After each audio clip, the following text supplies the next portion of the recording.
pick what we've got. Stein has retired by all accounts, and Avery's retired. Move for the future. That's. I would probably lean towards go with the future. They gave us great experiences, great series wins, but it's time for the future now. Sure, but the name Stein actually pulls him back to the 2000s. That kind of hostility in his pace bowling. Would you rank him as the best pace bowler for South Africa ever? He's the best fast bowler that I've ever seen. He's the best fast bowler I've ever seen. I would, because of what I've read and what I've heard, I would rank someone like Michael Marshall better, but I never saw Michael Marshall. I'm only basing that on countless accounts that I've read. On what I have seen personally, Dale Steyn is the best I've ever seen. And how about Graeme Smith's captaincy? That era of Graeme Smith and his team, teams used to shiver facing it grew on me. It was a bit rocky at times, especially that 2007 World Cup. Wow, some of those tactics were, but it grew on me, and it was without his captaincy, we would not have won in Australia twice. That's just a fact. That's just a fact. Or in England away. He was a phenomenal leader, captain, more leader of men. If Smith said something, they followed. I'm not entirely sure, and I would expect that to happen now because things have changed so dramatically. When Smith said something, the team followed. Didn't matter whether they agreed with it, they just went with it, and that was a huge plaudits on his part. He had extreme powers of self-belief in himself, which is very impressive. Okay, excellent. So I think we can move on to the next segment of quiz. Are you ready for a quiz, then? I am ready for the quiz. Excellent. Let's do it. Good. Okay, the first one. I suck at quizzes, but let's go.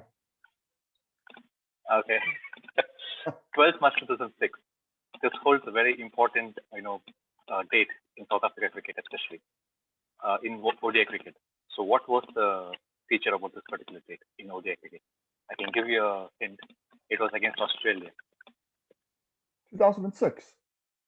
Yeah, 2006, 12th of March. I should know. Oh, 438. 438. Absolutely. Did you get a chance to watch that match live? No, I did not. No, it's before my cricket writing days, I'm afraid. I saw it on TV, TV at home. This is going to be very controversial, and I'm probably going to get all sorts of DMs on Twitter from my South African followers. It's not the greatest one-day game I've ever seen. It's not. What would you rate the greatest ODI performance? This is even worse. The greatest one. The greatest one I've ever seen. 2013 versus 2013. 99 World Cup. That is the greatest game and the most heartbreaking game I have ever experienced. But it had everything. It had absolutely everything. It had ups and downs like you would not believe.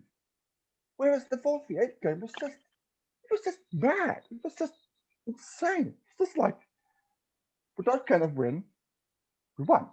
There wasn't no out of this.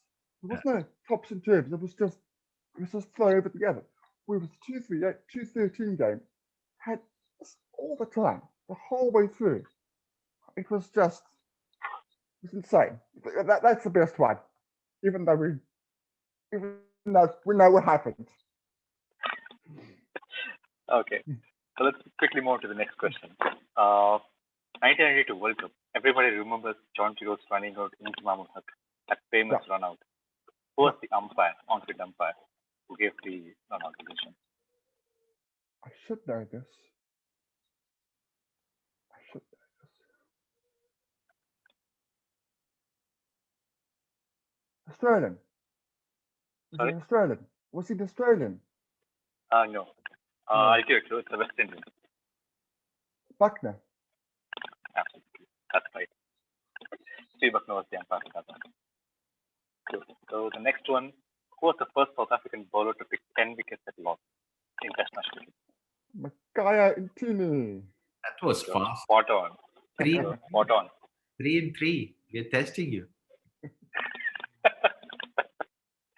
Okay, so back again to dates.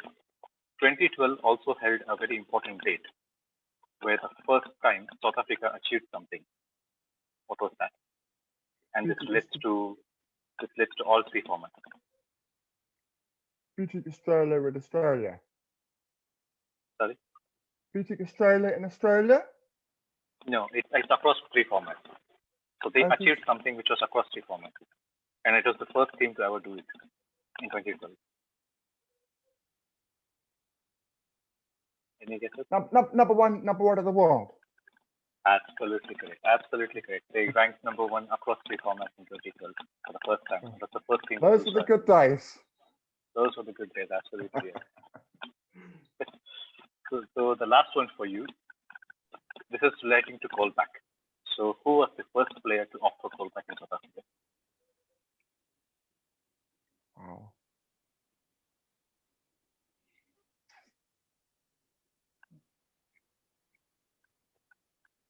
It goes way back in 2004.